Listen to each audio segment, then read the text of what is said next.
Assalamualaikum. Kembali lagi sama saya Syafitri.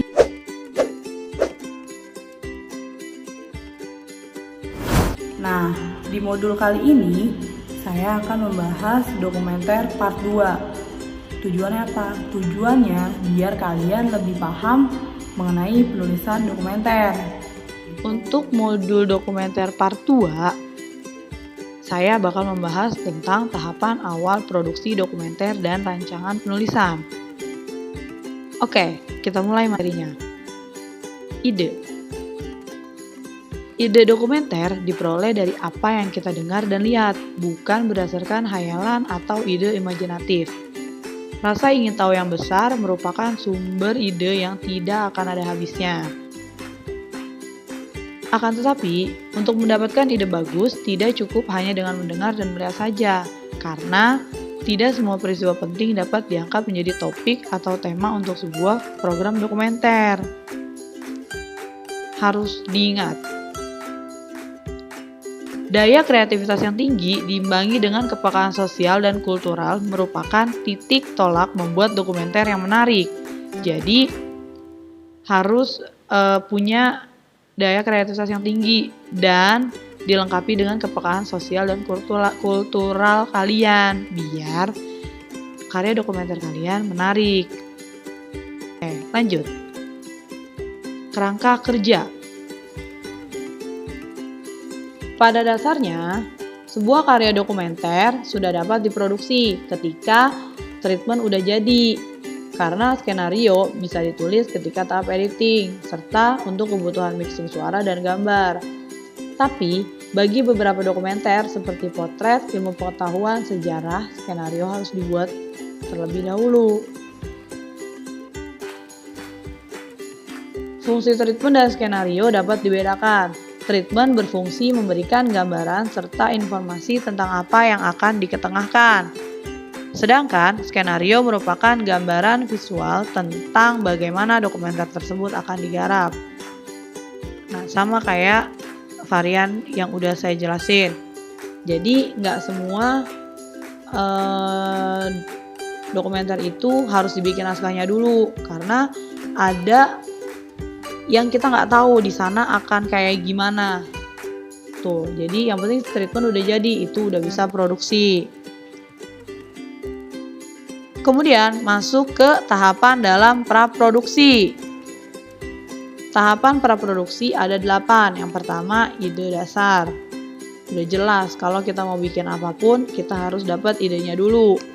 Setelah kita punya ide, baru deh kita riset, kita cari data-datanya. Nah, selanjutnya kita hunting, kita datang ke lokasi dan kita lihat narasumbernya. Jadi, ketika riset itu kita nggak perlu datang langsung, tapi kita bisa by internet aja. Nah, baru kita hunting. Setelah hunting, kita tahu gimana di sana, lokasinya, tokoh-tokohnya siapa, kita buat deh sinopsisnya.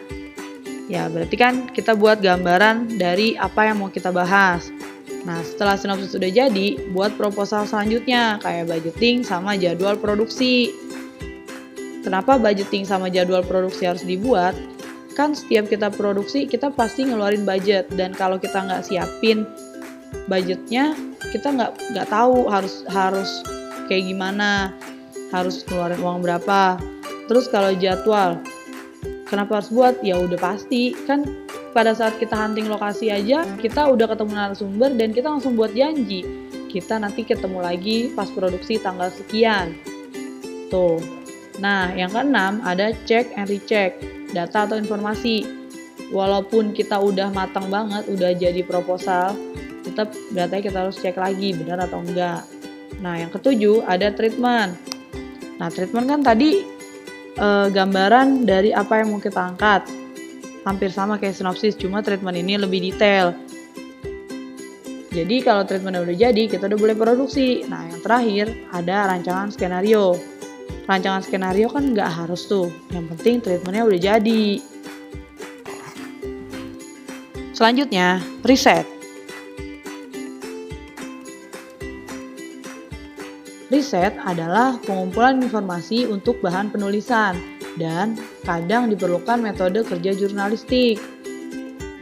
penulis dan sutradara perlu terjun langsung dalam riset atau pengumpulan data.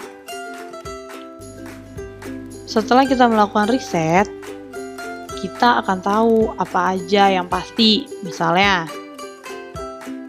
1. Mana informasi yang penting dan kurang penting. 2. Bagian informasi yang mana yang perlu kita perdalam lagi.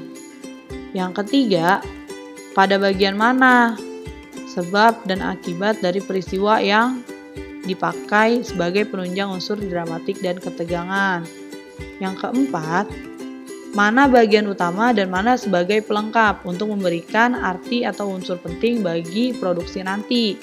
Nah, yang kelima, sutradara dapat mengetahui materi apa saja yang diperlukan untuk melengkapi visual yang tidak ditemukan di lokasi. Misalnya, pengumpulan bahan-bahan dari museum atau arsip foto, film, atau video. Jadi kalau kita udah riset, si sutradara ini akan tahu dia butuh gambar apa. Kalau ternyata nggak ada di sana, berarti kan harus dapat gambar itu dari mana. Misalnya perlu ada sumber lain kayak YouTube, itu nggak apa-apa dimasukin, tapi harus ditulis sumbernya. Kemudian rancangan penulisan. Hal yang perlu kita perhatikan ketika kita mau menulis adalah apakah gaya bahasa atau tulisan yang akan kita tuangkan dalam skenario bersifat formal, semi formal, atau santai. Semua ini dapat kita tentukan ketika kita mengetahui kelompok sasaran dari dokumenter ini, serta bentuk atau gaya bercerita yang akan kita pakai. Nah, jadi misalnya kalian ketemu narasumber dan ternyata orangnya humoris, ya berarti gaya bahasa kita buat humoris aja, nggak usah kita buat formal gitu.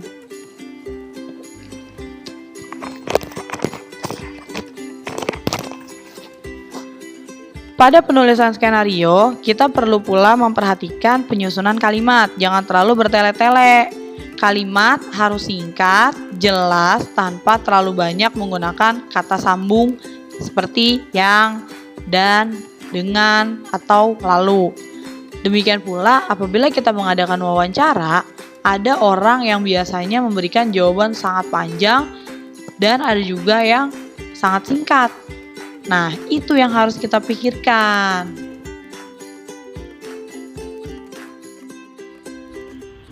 Gimana? Udah paham kan mengenai penulisan dokumenter? Jadi, mulai sekarang kalau mau ngerjain dokumenter harus sesuai dengan ketentuannya ya. Nah, untuk selanjutnya kita akan ketemu di modul yang lain.